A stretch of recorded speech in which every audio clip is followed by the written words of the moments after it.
bertanding. Kami ucapkan kepada dua tim dan selamat menikmati dan juga menyaksikan. Kepada anda penonton yang kami bangga-banggakan.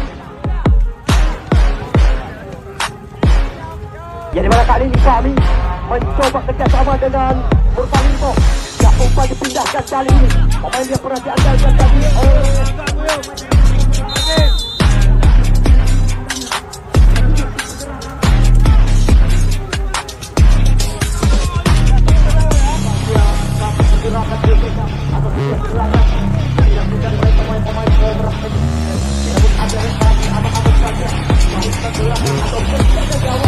dari tim Bangladesh Legends, saudara Yudai ya Ahmad ya.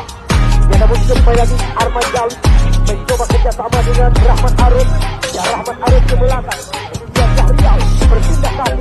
Namun kembali lagi tidak puas saat sekarang sebuah terlepas bagaimana diantarkan Guna Ardana tidak puas saat kembali lagi kali. Oh ya, atau MK Bali Bakudam. Ya, nampaknya hanya kali.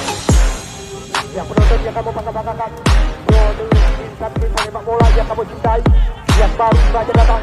Selamat datang dan selamat sore kembali lagi dan siap-siap. Ya, angka sementara masih sangat berimbang, di mana pertandingan belum genap 5 menit usia laga. Aziz Alfianza mencoba kerjasama dengan pemain yang pernah diandalkan oleh Batak United, Guna Ardana. Hari ini dan kali ini mencoba mencari celah. Ada refleks ke belakang, datang Ahmada. Namun Ahmada tidak kuat.